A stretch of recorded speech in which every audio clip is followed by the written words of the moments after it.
This week, a young presidential hopeful in the United States gives a speech to inspire a nation. Vivek Ramaswamy outlines his plan to end the administrative state and invigorate America, a book Australia could really take a leaf out of. How dare we disagree with their master plan? The yes vote has another shocking week as their true contempt for ordinary Australians starts to show. And forget about the voice. The elites have something far worse on the horizon. We take a deep dive on the scariest new laws to ever face our country.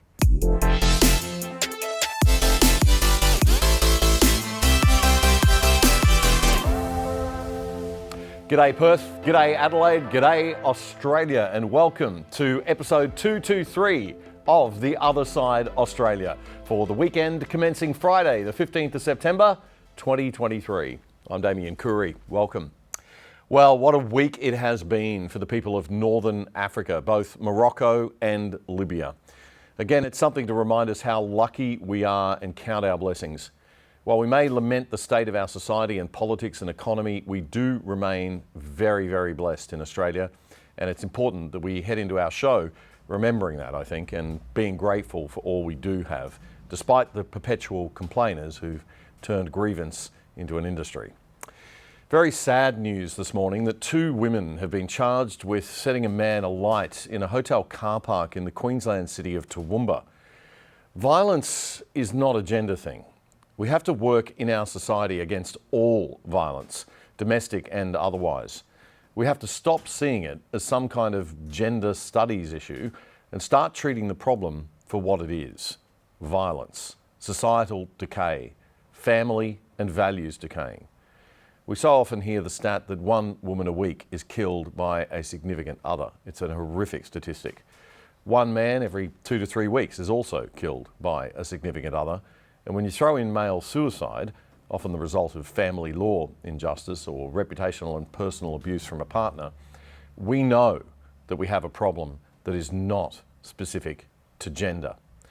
Men remain the main victims of violence generally, women the main victims of domestic violence, men 3 out of 4 suicides. Again, let's drop the identity politics. Let's stop seeing every issue as being a matter of gender, race, or sexuality. It's a distraction and a distortion of reality, and it's preventing us from finding real solutions. We don't need a war on Aboriginal poverty and disadvantage. We need a war on poverty and disadvantage. We don't need a war on male domestic violence. We need a war on domestic violence. Identity politics not only doesn't help solve anything, it gets in the way of solving anything. And it's time to reject it in all its forms. This week I attended another event at which some of the wise elders of our nation spoke about the great achievements of the past and then told us all about the great potential we have for the future, given our vast natural resources. Australia has all the right materials it needs to have another mining boom. We possess in this land resources to fuel the electric car transition globally. Except, and there's always this big except, we have a massive bureaucratic state that through mountains of regulation makes everything 5 times harder to achieve than it needs to be. And we have powerful unions that seek short-term benefits for employees without thinking enough about the long-term costs on ordinary Aussies of the campaigns they push. This story is becoming so common as I listen to and engage with our business community, trying to understand why such a rich country has so many basic economic problems: not enough housing, expensive energy, rising costs of living, inability for people to get a business going and make a decent living. It always comes back to, we've got so much potential, but too much red tape, too much green tape, and bad government and silly politics.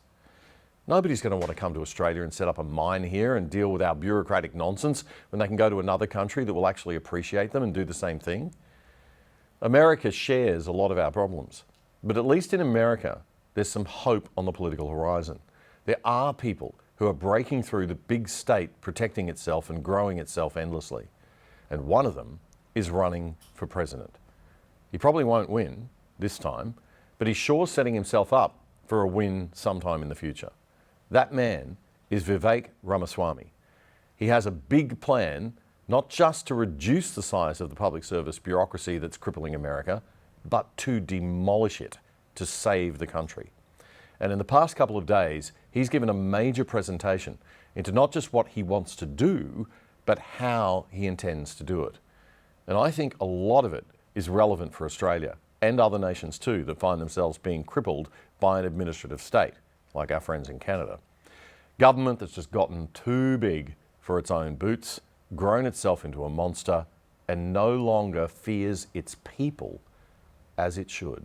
I want to kick this off by actually a reflection on national unity.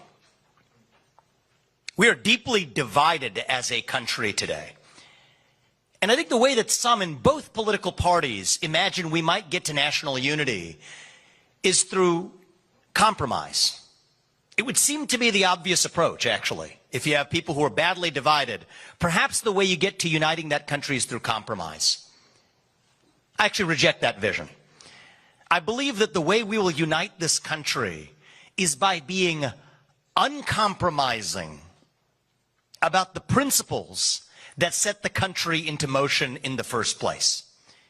I think we have to be honest with ourselves that America was not founded on moderate ideals.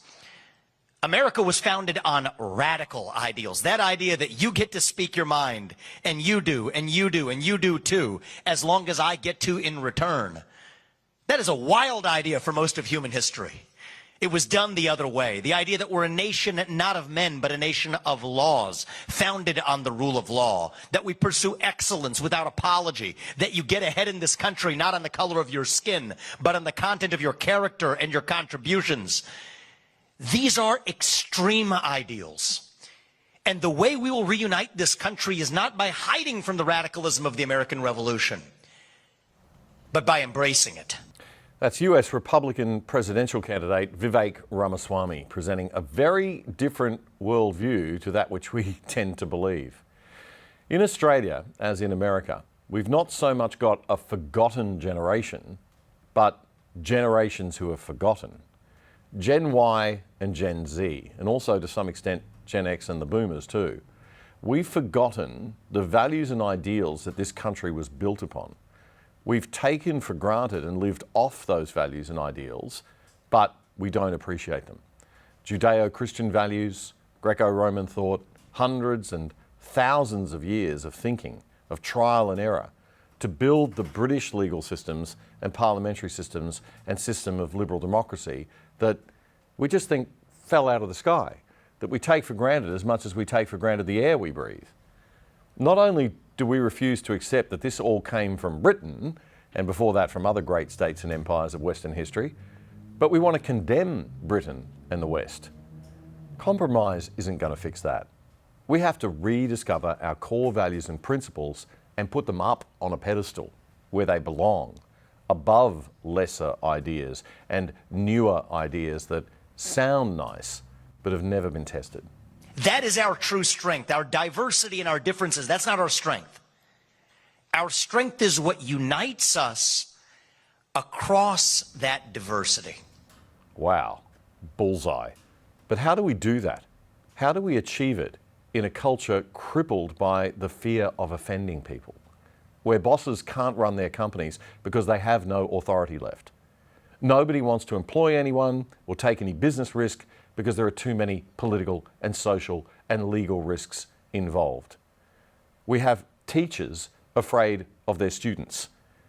We have a deep state, a bureaucracy, unaccountable to the ministers and elected government that oversee it because they know that they're going to outsurvive those politicians. And they've set the game up to serve themselves and the bureaucratic managerial class. They'll always do that. Who wouldn't? I run the transport department, and if I say a 90-minute waiting time to get your license is acceptable, well, then a 90-minute waiting time it is. And if any politician tries to fix that, well, he'll get a visit from the unions or a request for a lot more funding from me, and, a few unpleasant documents will leak to the media. And then the media might hear of a few case studies of bad service delivery on their watch, etc., etc. Australia is now being run by an unelected bureaucrat class of people who know how to work the system. A radical dream that our founding fathers had 250 years ago. A radical dream that I have, that many of us in this room share today as citizens in 2023. That the people who we elect to run the government ought to be the ones who actually run the government.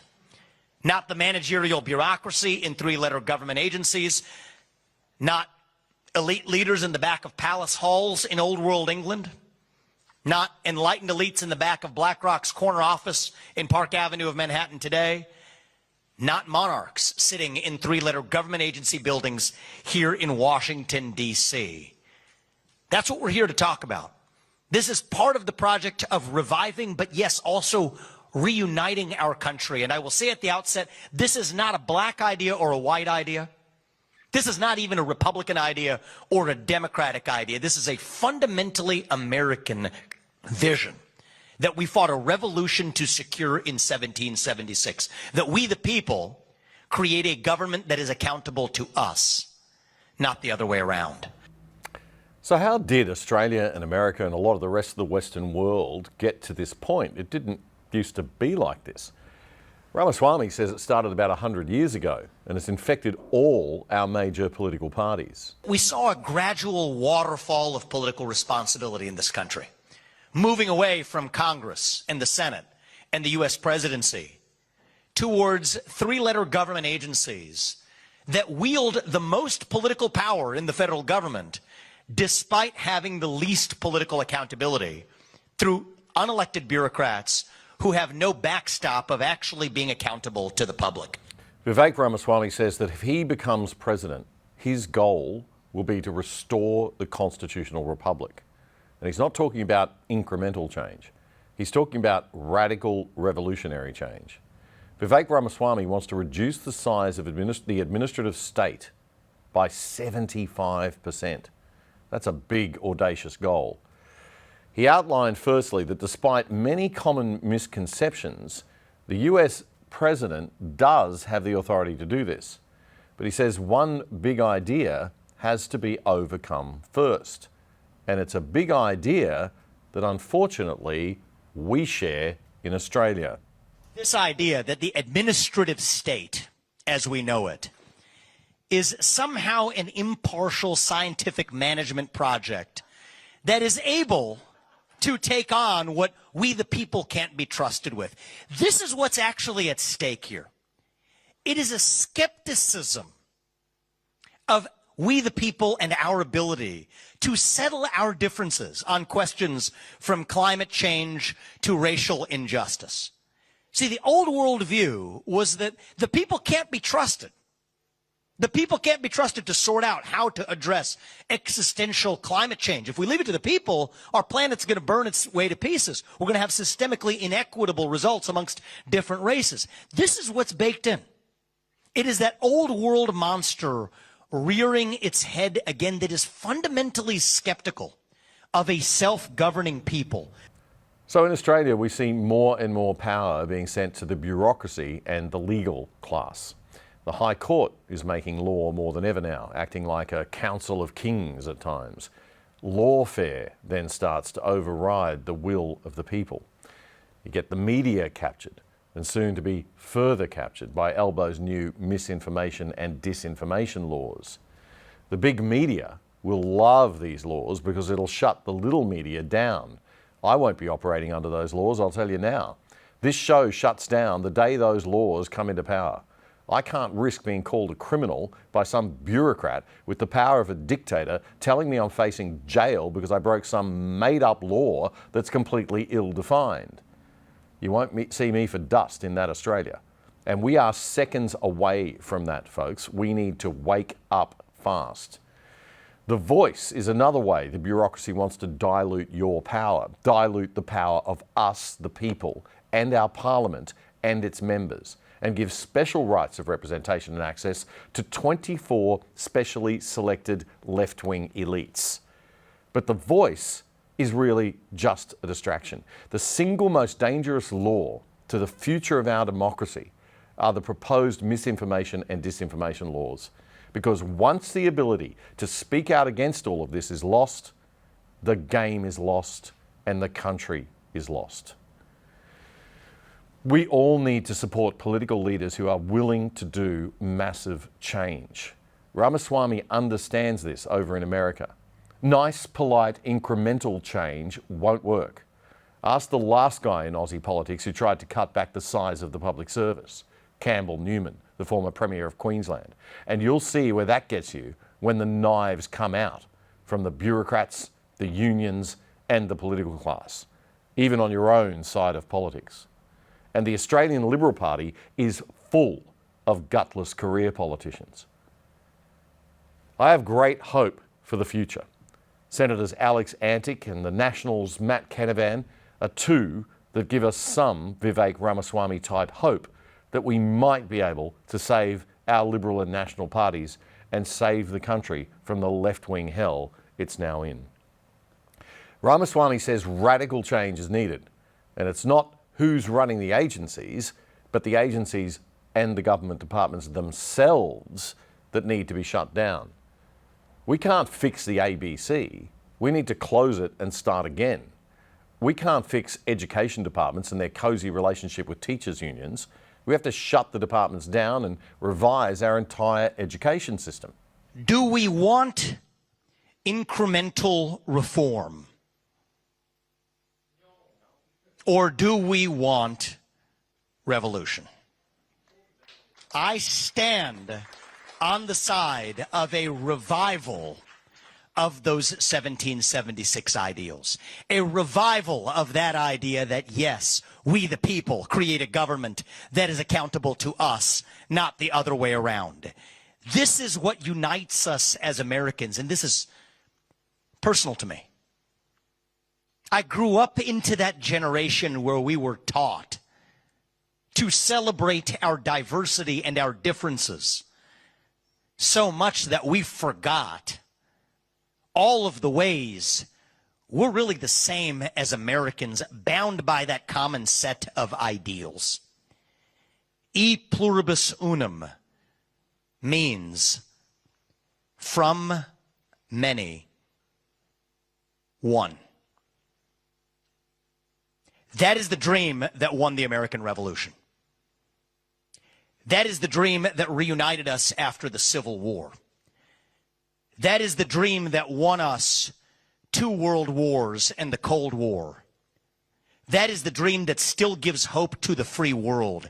And if we can revive that dream over group identity and domestic monarchy, then nobody in the world, not a nation, not a corporation, not a virus, not a 3-letter government agency is going to defeat us. That is what American exceptionalism is all about. And that is what we together will revive to save this great nation. Forget Barack Obama's 2004 speech to the DNC. That might have been the best speech from a young political candidate in our lifetime, because it didn't just present a great vision for his nation, but the actual details of how he's going to get it done. Now, I left a lot of the details out because it's very US focused, but you can see the whole speech. It's about 38 minutes online. Just Google Forbes magazine, Vivek Ramaswamy. By the way, just a check of the latest polls, and in the race to be the Republican Party's candidate, Donald Trump remains miles ahead on 55%. Florida Governor Ron DeSantis is on 14%, and Ramaswamy is third on 7%. Nikki Haley's on 6%, Mike Pence on 5% in an average of polls.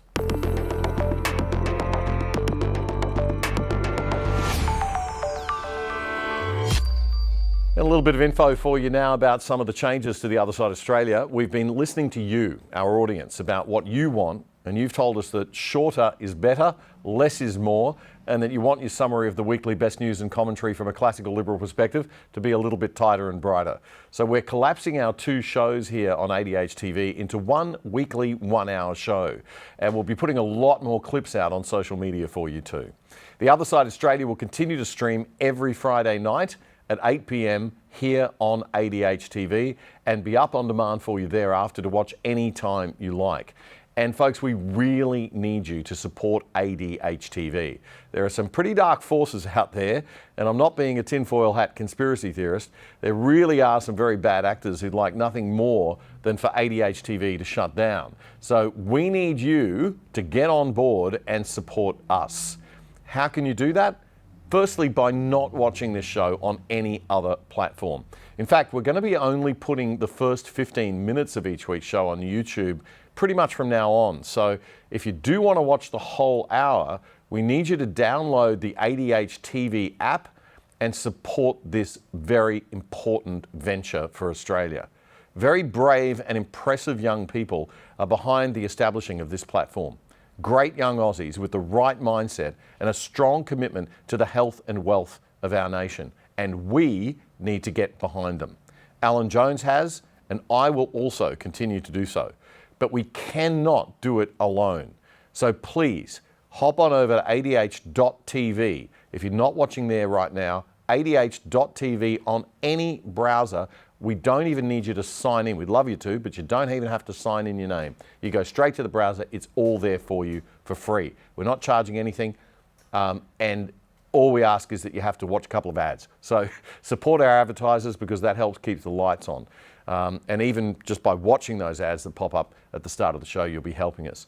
Now, if you stream audio and you prefer to listen to The Other Side every week, I would love it if you downloaded the ADHTV app on your device and used that to listen rather than listening on any other platform. This helps reduce our dependence on big tech. It keeps us free and independent. And please watch and support all our other shows too. Alan Jones is on every Tuesday and Wednesday nights at 8 p.m. Fred Paul does an excellent show on Monday nights. Mark Stein is on every night. And there's many other great shows. Alexandra Marshall and Spectator TV, Nick Cater on Thursdays, Dave Pello, Daisy Cousins, David Flint. And it doesn't matter when you want to watch. You can watch any show, anytime. All the back catalogue is there too for free. ADH.tv. Please join us.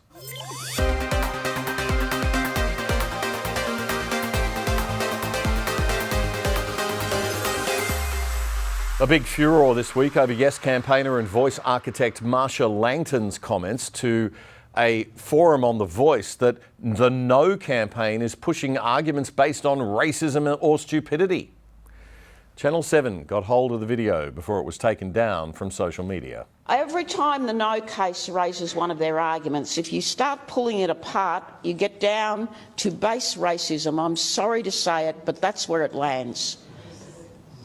Or just sheer stupidity. The Australian newspaper got slammed for its headline saying Langton was calling No voters racist or stupid. She wasn't calling No voters racist or stupid, argued the Yes camp. She said their argument was based on racism or stupidity. Okay, yeah, I see the difference. You're not racist or stupid, you're just voting no because you're accepting arguments based upon racism and stupidity. But in order to accept arguments based on racism or stupidity, you'd have to be racist or stupid, wouldn't you? Talk about splitting hairs. It's the sort of justification people do when they're in a panic for being shown up for what they really think. And make no mistake, folks, as Warren Mundine put it to Peter Credlin on Sky News, this is what they think of you. They look down their noses at ordinary Australians as being stupid or racist. This is why the Australian people, they're not mugs. They're seeing this campaign for what it is. It is an elite campaign. It is about people from the inner city areas. It's about these people who look down on the western suburbs of Melbourne and Sydney and the bush, and they think that they're the font of all knowledge, and that when they talk, we all should just bow down and that. And when we didn't, and we actually looked at what they're trying to design, you know.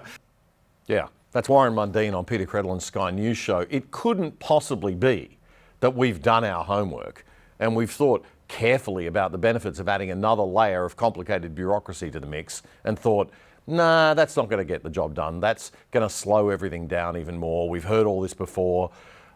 All the bureaucracy and the billions that we're spending now isn't fixing the problems. And so, you know, on balance, I'm going to vote no. I'm an average, good, kind-hearted Aussie. I want what's best for Aboriginal people, and I'm smart, and I'm not falling for this. You know what really upsets Marshall Langton and people like her? It isn't that we're stupid and racist. It's that we're not stupid and racist. And we're not falling for what they thought was going to be an easy game to play. They weren't counting on the deplorables being so smart. And they just can't stand it. They can't stand the fact that their plan to coerce us into voting yes by shaming us and calling us racist if we said we wanted to vote no hasn't worked like they thought it would. They can't stand the fact that we have pushed back and we've said no, we won't be bullied and we're not racist, thanks. They can't stand the fact that we're not as stupid and easily manipulated as they'd like us to be. Jordan Peterson has slammed his home country Canada's energy policy, saying Prime Minister Justin Trudeau's approach to energy and climate change is idiotic. In an interview with the UK newspaper The Telegraph, Peterson told reporter Stephen Eddington that Canada has been taken over by left-wing authoritarians and predators. Dr. Peterson says the state, or province as they call them in Canada, of Alberta has the third largest reserves of fossil fuels in the world. Our country, and certainly that province, could be rich at the level of Norway with any degree of reasonable management whatsoever, and I think that's true for the whole country. Quebec itself has enough natural gas to provision itself for 200 years, and they won't touch it for reasons that are so diluted that it defies comprehension. The Chancellor of Germany, who was a socialist, and that's relevant given that hypothetically he's in Trudeau's camp, came to Canada less than a year ago, cap in hand, because the Germans were desperate because they've been following idiot green policies for far too long. And Trudeau said, well, we can't make a business case for shipping you liquid natural gas. Well, and the reason for that is he made it impossible for anybody to make a business case to do that, even though the Germans were prepared to offer tens of billions of dollars to us on unbelievably favorable terms that were very long-term in scope. And so we turned away one of our greatest allies in the West, left them in the hands of the bloody Russians and the Qataris so that our idiot prime minister could virtue signal pointlessly about destroying the fossil fuel industry in a manner that will make Canada poor and help the world not one bit. Sounds vaguely familiar. Dr. Peterson went on to say that the Prime Minister of Japan came and asked for the same thing as the Chancellor of Germany, but got the same treatment, a big fat no. He says Trudeau's energy policy could literally tear Canada as a nation apart. Alberta is landlocked, unfortunately, and it's next to a province, the province British Columbia, and British Columbia is a coastal province, and it tends to be woke and socialist, partly because it has Vancouver attached to it.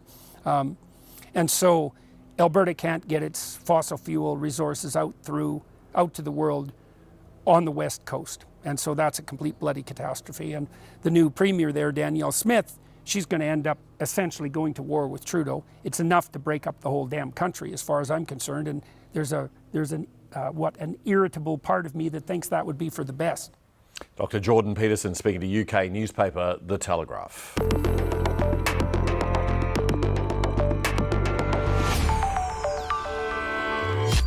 Adolf Hitler's propaganda man, Joseph Goebbels, is attributed with having said that if you repeat a lie often enough, it becomes the truth. They call this in the dark arts of propaganda, creating the illusion of truth. And when it comes to the January 6 protests back in 2021, the so-called insurrection at the US Capitol building, the American Democratic Party have outdone themselves by repeating the lie so many times with the help of their media friends that it has indeed become truth for most people. As we've shown on past episodes of this show, the January 6th event was a protest by thousands of people, and only a few hundred went inside the building. And of them, only a portion were behaving in a manner that could be described as rioting. January 6th was a rowdy protest and a breach of the building. It was not an insurrection in actual reality. But you can be forgiven for thinking otherwise, because they keep on telling you it was an insurrection, and not just in America. The Australian newspaper's Gerard Henderson drew attention this week to some fake news over at 9 newspapers, the Sydney Morning Herald and the Melbourne Age. Those newspapers ran an article by a former US Democrat Party staffer named Bruce Walp. The article was titled, "Trump's Martyrs or American Traitors?"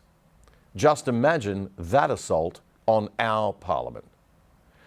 Walp wrote that 5 people were killed in the violence. That is simply false. It's a lie that's been repeated so many times by propagandists that we can all be excused if we thought it to be true. As Gerard Henderson writes, here are the facts. One of the rioters, Ashley Babbitt, an Air Force veteran, was shot dead by Capitol Police. Roseanne Boyland died of a drug overdose during the riot.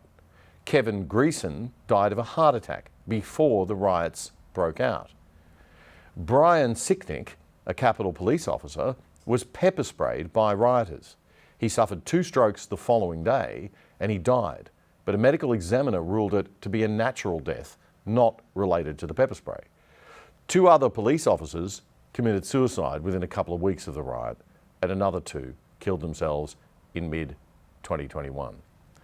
And as tragic as all of that is, only Ashley Babbitt, one of the protesters shot by a police officer, died as a direct result of the protest inside the Capitol building. Gerard Henderson says it's simply false for Bruce Walp to claim that 5 people were killed. And he says that that false claim warrants a formal correction from 9 newspapers. It's also interesting to note that not one single protester on January 6 was carrying a firearm of any kind. Compare that to the BLM riots that CNN tried to tell everyone were just peaceful protests. These are the facts, folks. All we have is reality to gauge who is telling the truth and who is pushing propaganda these days. And in a story as serious as this, you'd expect the media to be exceptionally careful. Of course, any suggestion that many people died or that several police officers were killed, the sorts of claims that we've heard time and time again in the mainstream media, could falsely lead to the notion that the protest, or riot if you want to call it that, really got out of hand, and the media wouldn't want us to have that incorrect view of things, would they? Or would they?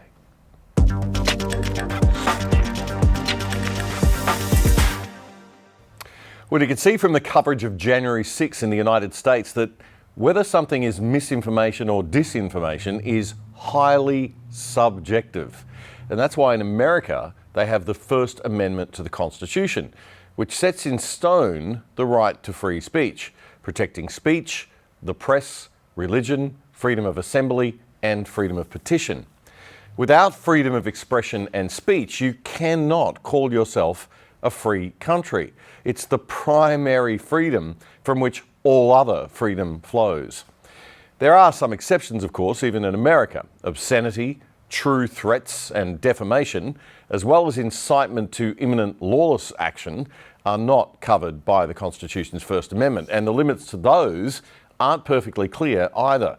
But the general vibe of the thing is clear. Government cannot restrict your right to speak freely on any major issue, period. In Australia, we have many restrictions on our freedom of expression. Our defamation laws are much tougher, and there's a myriad of laws to protect people in certain circumstances where the courts are involved, especially around things like family law. Some of these laws are okay and some not so much. But there's a new kind of law being proposed now that is very disturbing. The Misinformation and Disinformation Bill, as it's become known, which is now before federal parliament, has been rightly condemned by everyone from the Human Rights Commission to the Law Council of Australia to peak civil liberties groups. And the Liberal Party's Shadow Communications Minister David Coleman said there have now been more than 10,000 sign-ups to the Bin the Bill website, Bin the Bill. Coleman says the government consistently uses the term misinformation to describe opinions that it doesn't like. And now they want to make government officials the arbiter of truth through their misinformation bill. The government wants to set up the Australian Media and Communication Authority, ACMA, as its Ministry of Truth on what we can and can't say online and on shows like this one. So how would we ever be able to criticise ACMA? And how would we ever be able to criticise the government if the government decides what is misinformation or disinformation? As David Coleman points out, under this Orwellian proposed law, nothing the government authorises can be misinformation. But criticism of the government can be misinformation. This is indefensible in a liberal democracy. And we have all seen how quickly those on the left side of politics will call any reasonable statement disinformation or misinformation. Like, pointing out that a document that is actually longer than one page is actually longer than one page. Prime Minister Albanese would do well to learn from his horrific voice disaster not to try to bully ordinary Australians and just ditch this thing before it becomes the massive public issue it is going to become. Do us all a favour, Albo, and just drop it. Stand up to the control freak Karens in the bureaucracy trying to shove this thing down our throats and put them back in their box and simply say no. You've burned up all your political capital in one dog of a policy on The Voice, and you'll be finished if you try another one. Joining me now to discuss this atrocious piece of legislation is the Secretary of the Libertarian Party of Australia, formerly known as the Liberal Democrats, Jordan Dittloff. Jordan, thank you very much for taking the time to join us on the other side. We really appreciate it. It's good to be on the other side. This is no doubt a very big issue for the Libertarian Party. You've been looking into it for quite some time. Can you just explain for people who are not aware of what this new law is proposing, exactly what it's saying? Yeah, absolutely. And in your intro, you described ACMA as being the sort of arbiter or the body that will say what we can and can't say. And in some ways, that would be less insidious than what this bill actually does. What this bill actually does in the finest traditions of left-wing censorship or censorship of any kind through history is it first seeks to have publishers censor themselves.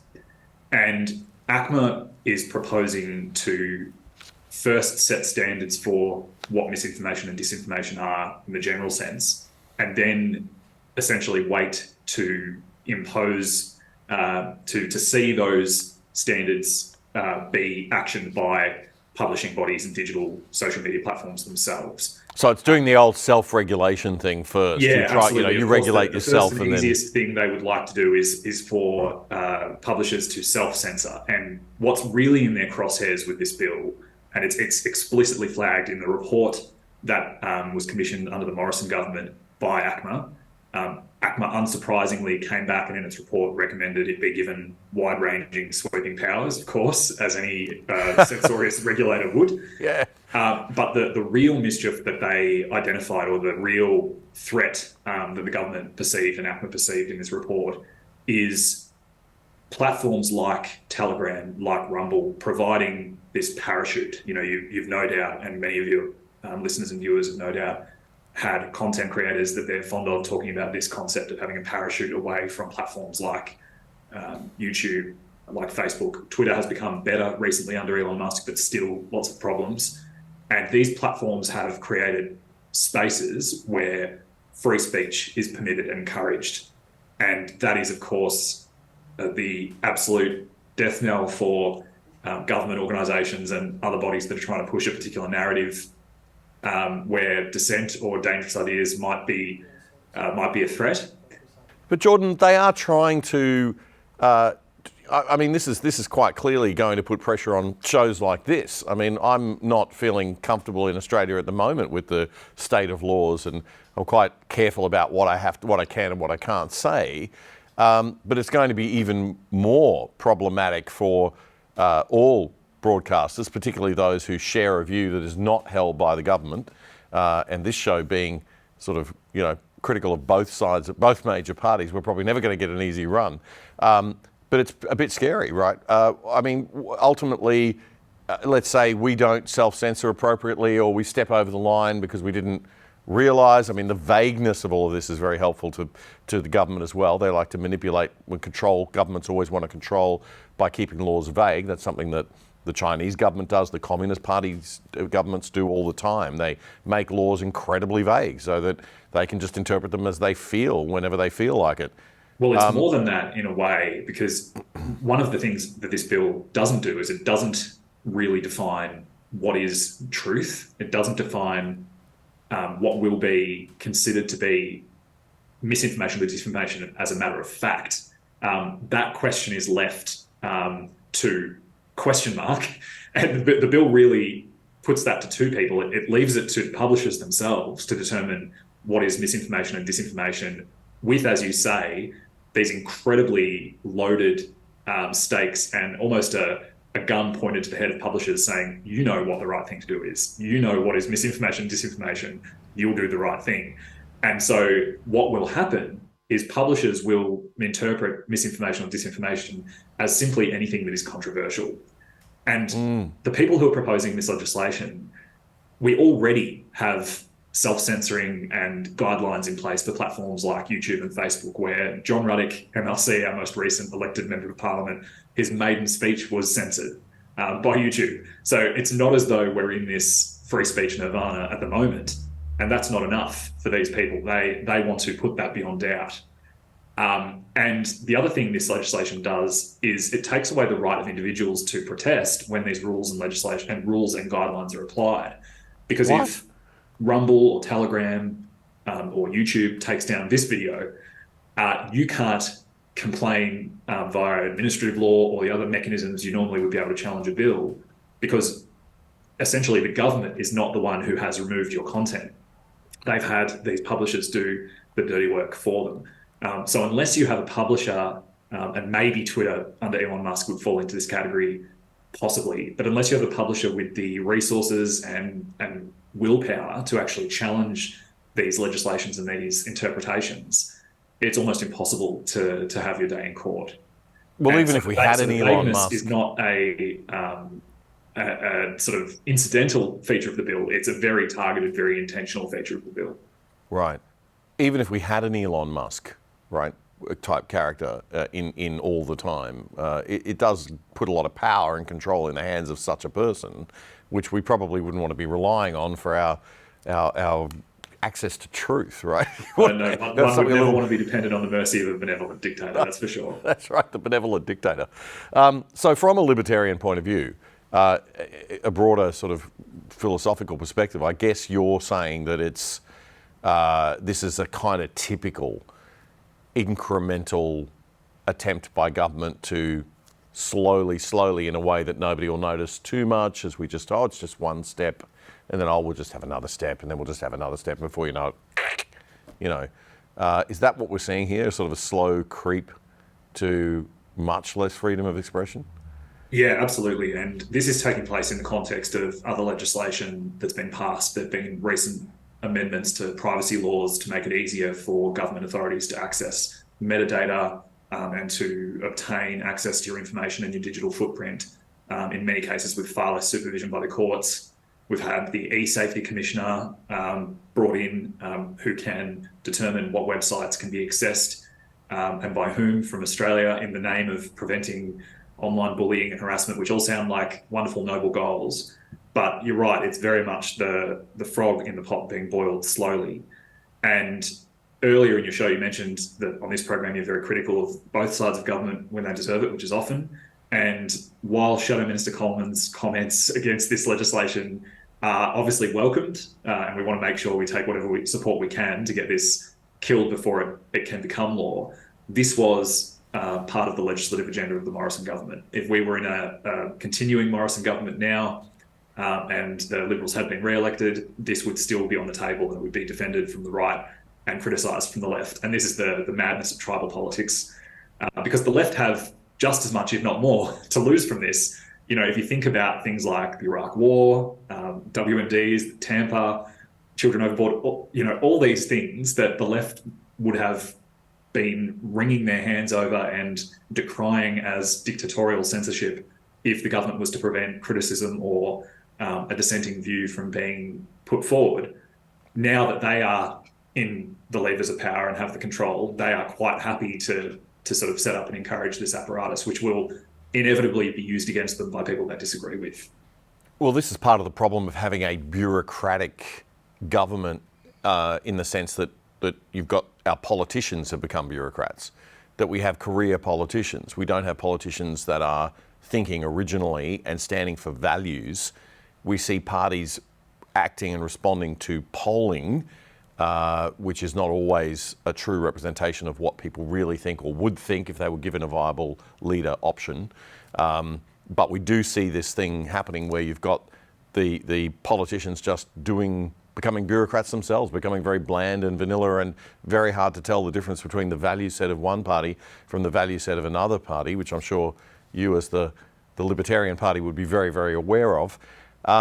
This duopoly of power is becoming quite concerning because it just becomes a mono party. Well, yes, the uniparty is the term that I had in my mind when you were talking just now. It is absolutely the case. Two wings, same bird. But I think the other thing that's happening, as well as very poll-centered, very shallow life experience and professional experience in the political class, is also the growing power of the public service, and that shouldn't be underestimated. I think our state and federal governments are now very much becoming the same as our local governments have been for a long time, where councillors in local government are talking heads that simply rubber stamp what has already been decided by council officials and bureaucrats behind closed doors. And I think we are entering into a period where the way our politicians are almost expected to just sit down, shut up and listen to the experts. And we saw that it's a technocracy. We saw that through COVID. Trust the experts, listen to the officials. Even officials not in this country, like the World Health Organization and the UN, had more power and sway in some instances than our elected politicians seem to during COVID. So I think it's a trend towards that sort of technocratic, rule by expert, which I think, as I said, anyone of any political stripe should be extremely wary of. But some political persuasions seem to think that is the salvation, whereas in reality, I think the average person is the best placed to understand and make decisions. Well, we started the show this week, Jordan, with that speech by Vivek Ramaswamy that he gave this week, where he really detailed what he wants to do in cutting down the administrative state. And it seems that these problems that we have in Australia are very mirrored in the United States. This uniparty thing and the bureaucratization. Did I just make up a word? No, bureaucratization, absolutely. That our government's just becoming this massive monolith bureaucracy. And look, you look at Javier Milei in Argentina as well. It's no wonder that these kind of leaders and these narratives are starting to rise and be listened to by people, because there really isn't anything different to hear from either side of the aisle, from major parties and sort of, I suppose, institutional parties across the world. They are ideologically bankrupt. They have no original thought to offer. And we're seeing in countries like Argentina, and the US will be very, very lucky to avoid a recession. We're already in per capita recession, and I think it's very much an accounting numbers game to try to prevent Australia from officially slipping into recession. But I think that the next couple of years are going to be the hardest, and we're going to be paying the bill from COVID whether we want to or not. Oh, absolutely. We can't without be question. kicked down the road so far, and I think the worst and the consequences really are yet to come. Yeah, and there will be political consequences, which is why, and whenever it's threatened, the establishment will tighten its grip on power. And part of that process is tightening grip on what we can say and how we can communicate. So we probably better talk about some things now. Just coming back to that question of the Liberal Party, and we get criticised all the time for criticising the Liberal Party, as if as a centre-right program we shouldn't.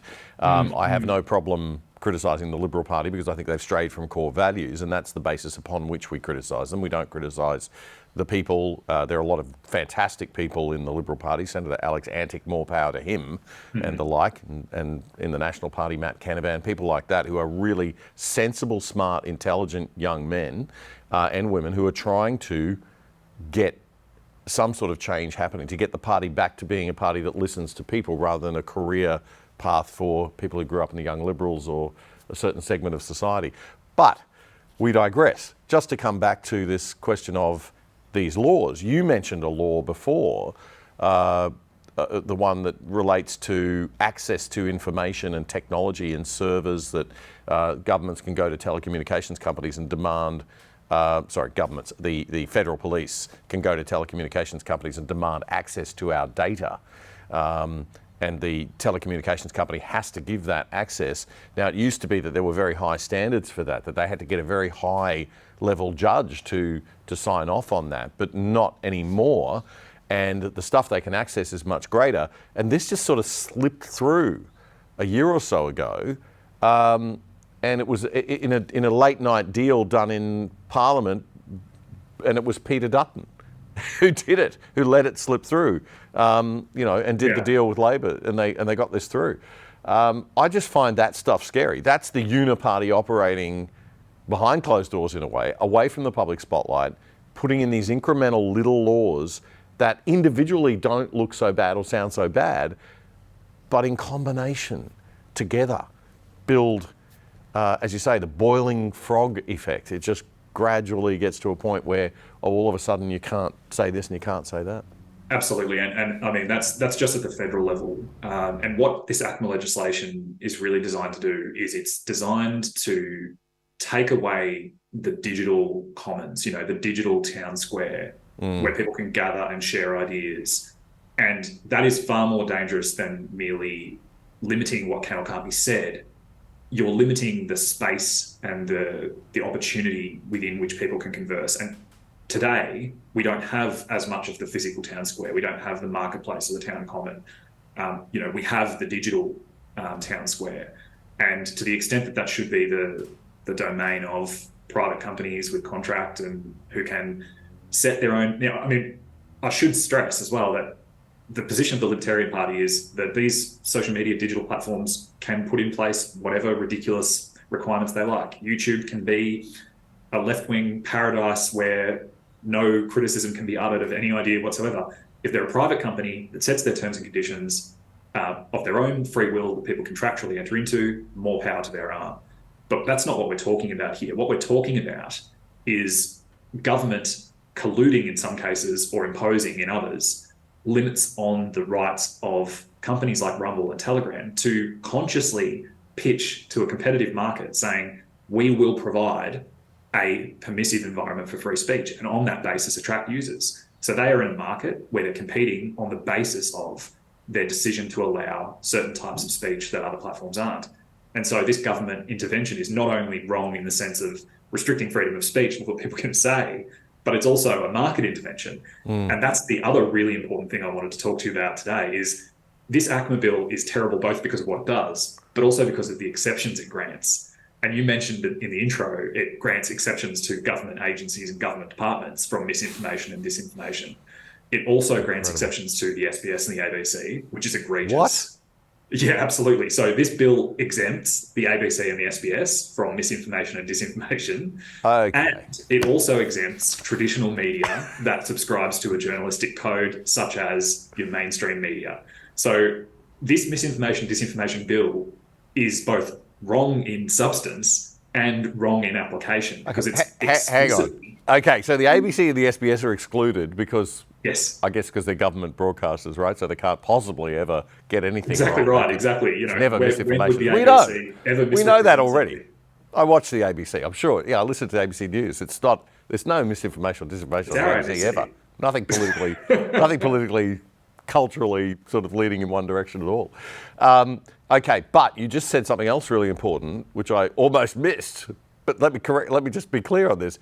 Are you saying all mainstream media that adhere to journalistic standards? Is that the phrase you used? So the phrase used is that subscribe to a journalistic code of ethics or code of conduct. And so you have this absolutely surreal situation where the Greens and Labor are supportive of a bill that protects the ability of the Murdoch press to say things that they would shrilly decry and go, that sort of re-meme, there's stuff that this bill will basically exempt from misinformation, disinformation provisions that is just, has no greater claim to accuracy or truth. And indeed, in the last 3 years, has been either the source of or collusive with massive amounts of misinformation and disinformation about COVID-19, In this report that ACMA did, the misinformation they tested the rates of misinformation in the community on was whether or not people complied with or believed in requirements on mask wearing in 2021. I'm kidding you not. That was their God. bellwether So the very thing test. that they were testing that was the thing they tested the level of misinformation in the community on, was something that has since been hotly contested and in many cases debunked. So you couldn't science write this as well. stuff. You couldn't write this stuff as fiction, Damien. No, it's better than fiction. It's exceptional. Better or worse, depends on your perspective, I suppose, but it's certainly more entertaining. Yeah, definitely. Wow. Okay, so here we are. We're in this world already, aren't we? It's a scary, scary place to be.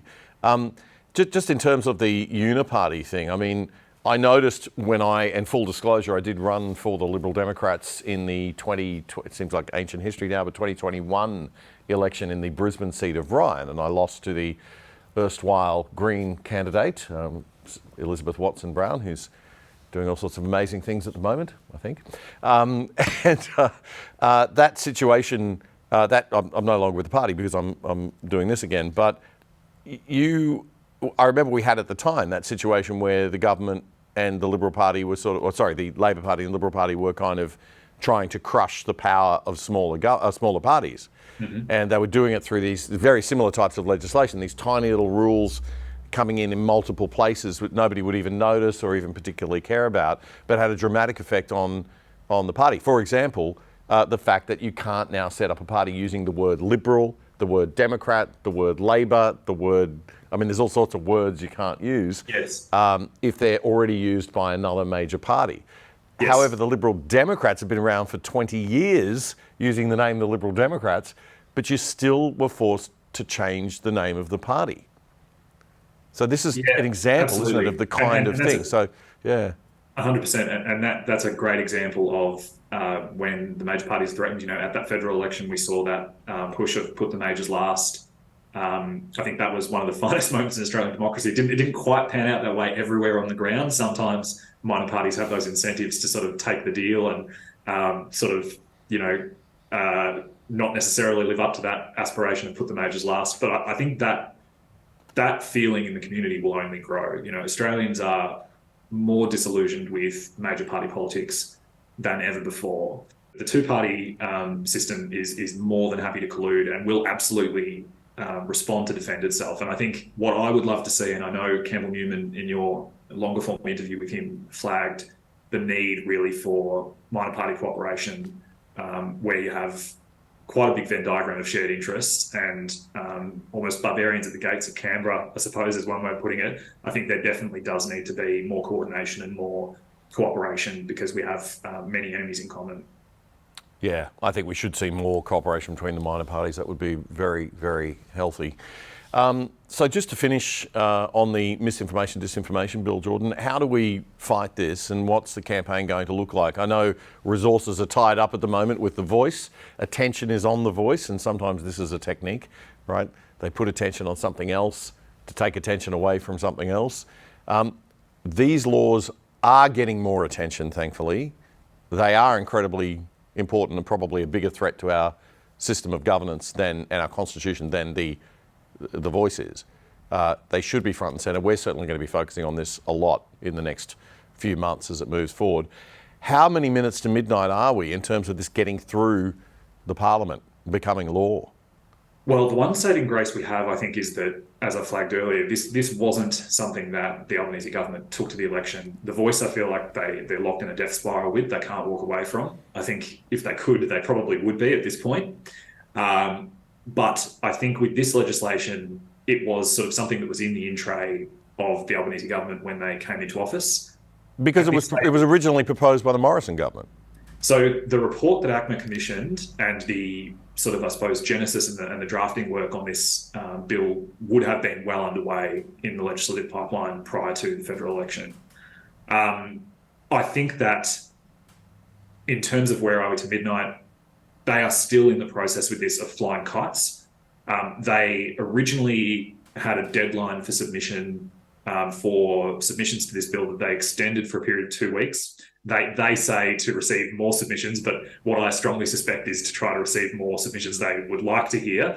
which is in favour. I think they got absolutely swamped by a tsunami of horror and feedback from the average person saying this isn't needed and this isn't wanted.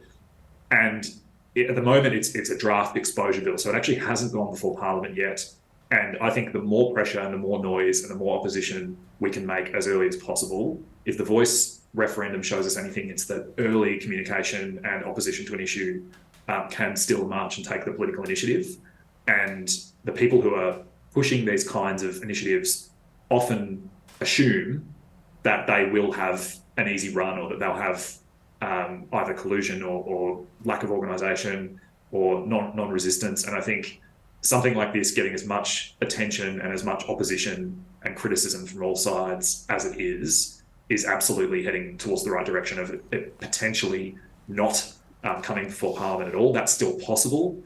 I hope so, mate. I think we're starting to see the ordinary Aussies now stepping up and saying, well, hang on, our rebel spirit still is alive and well. We are sceptical of authority. We don't just, blindly follow the rules in this country as much as we might have demonstrated during COVID. We had things misrepresented to us during COVID. No matter where you sit, certain things were misrepresented by the bureaucracy. People are becoming more cynical about the bureaucracy and I think and the uni party sort of environment. And I'm hoping and hopeful and optimistic that the Voice will send a message to the Labor Party and to the Liberal Party that no, you better tread carefully on our freedoms or there will be a backlash. We're not as compliant and as easily manipulated as you might think we are. I'm still a little bit hopeful on that. I think that there is a real grain of distrust of authority within the Australian psyche. I think what we saw through COVID, my best explanation for that and what I've kind of come to understand, I think, is that a lot of it depends on people speaking out and showing leadership and letting people know that it is okay to dissent or have a different view, to provide that space for people to disagree. And that's where ACMA is so critical, because I know that many groups and many people sharing concerns, met each other through Telegram, through Rumble, through these platforms where they felt like they could gather and share dissent and dissenting thoughts. Jordan, we are out of time, but thank you so much for joining us today. We've got to have you back on the show sometime in the future, I hope, when you're up in the northern part of the world again.